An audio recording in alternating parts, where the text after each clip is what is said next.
नमस्कार, मैं विशाखा शर्मा स्वागत करती हूं आप सभी का न्यूज में। इजराइल और फिलिस्तीन के बीच हालात बद से बदतर हो चुके हैं। मानो भीषण युद्ध छिड़ चुका है कि लोगों की जानें जा चुकी हैं, जिसमें बच्चे और महिलाएं दोनों ही शामिल हैं। ये मुद्दा बेहद संजीदा होता जा रहा है। आपको बता दूं कि इतना कंट्रोवर्शियल ये मुद्दा है इस वक्त, जो ट्विटर पर दो हैशटैग के साथ ट्रेंड कर रहा है। पहला hashtag India stands with Israel और दूसरा हैशटैग इंडिया स्टैंड्स विद फिलिस्तीन। इजराइल और गाजा के बीच बढ़ते तनाव में भारत ने रविवार को दोनों पक्षों से अत्यधिक संयम बरतने और यथास्थिति में एक तरफा बदलाव के प्रयास से बचने की अपील की।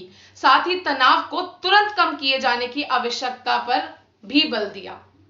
संयुक्त राष्ट्र में भारत के स्थायी प्रतिनिधि टी.एस. त्रिमूर्ति ने कहा कि पिछले हफ्ते पूर्वी यरूशलेम में शुरू हुई हिंसा के नियंत्रण से बाहर जाने का खतरा उत्पन्न हो गया है। उन्होंने कहा, पिछले कुछ दिनों में हुए घटनाक्रम से सुरक्षा परिस्थितियों के हालात तेजी से बिगड़े हैं।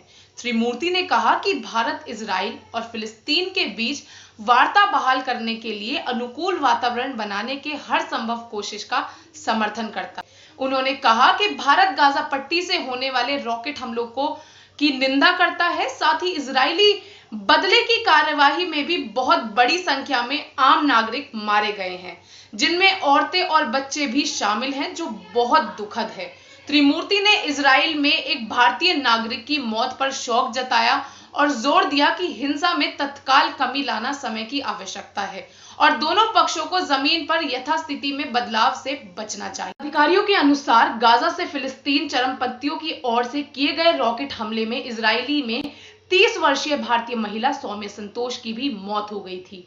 केरल के इदुक्की जिले की रहने वाली संतोष दक्षिण इजराइल के तटीय शहर एस्कोलेन में एक बुजुर्ग महिला की देखभाल का काम करती थी। संतोष भारत में इजराइल के राजदूत रॉन माल्का ने भारतीय महिला की मौत पर ट्विटर पर शोक व्यक्त किया।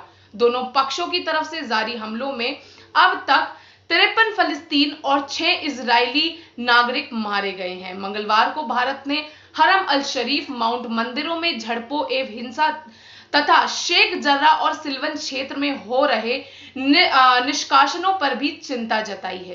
त्रिमूर्ति ने ट्वीट किया था, भारत हरम अल शरीफ, माउंट मंदिरों में झड़पों एवं हिंसा पर बेहद चिंतित है तथा शेख जर्रा और सिल्वन क्षेत्र में हो रहे निष्कासनों पर भी उतना ही चिंतित है। बट ट्विटर पर चिंता जाहिर करने से क्या होगा। उन्होंने कहा था कि भारत दोनों पक्षों का आह्वान करता है कि वे जमीन पर यथास्थिति को बदलने से बचें। साथ ही कहा कि पुराने शहर में अल जविया अल हिंदिया भारतीय आश्रम भी है। भारत ने सभी पक्षों से संयम बरतने और सुरक्षा परिषद के प्रस्ताव 2334 का पालन करने की भी अपील की है। पूर्वी यरूशलेम समेत फिलिस्तीन के कब्जे वाले क्षेत्र में इजरायली द्वारा 1967 से अन्य बस्तियों की स्थापना की कोई कानूनी वैधता नहीं है और यहां अंतर्राष्ट्रीय कानून के तहत घोर उल्लंघन है तथा दो राष्ट्र के समाधान को हासिल करने एवं स्थायी शांति में बड़ी बाधा है। त्रिमूर्ति ने इस बात पर भी जोर दिया कि प्रत्यक्ष शांति वार्ताओं को तत्काल फिर से शुरू करने और दो राष्ट्र समाधान को लेकर प्रतिबद्धता जताने की जरूरत है। जनाब, इजराइल और फिलिस्तीन के लोग तो मुझे बेहद ही सिरफिरे लोग लगते हैं। जी हाँ, ये लोग अपने देश के लोगों को भी इस नजर से देख रहे हैं जैसे वो लोग टेररिस्ट हों।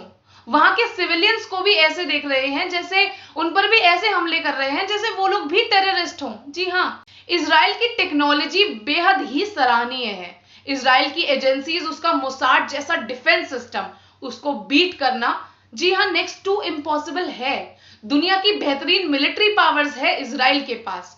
अब इतनी ताकत होने के साथ इनकी जिम्मेदारी और भी ज्यादा बढ़ जाती है। हमास जैसे लोग जिन्हें इजराइल वाले टेररिस्ट मानते हैं, अगर ऐसा टेररिस्ट ग्रुप हमला करता है तो इन्हें रिस्पॉन्ड करना चाहिए, पर ऐसा नहीं, इतना ज्यादा नहीं, क्योंकि गाजा में जो एयर स्ट्राइक हुई है उसमें बेहद मासूम बच्चे, सिविलियंस मारे गए हैं।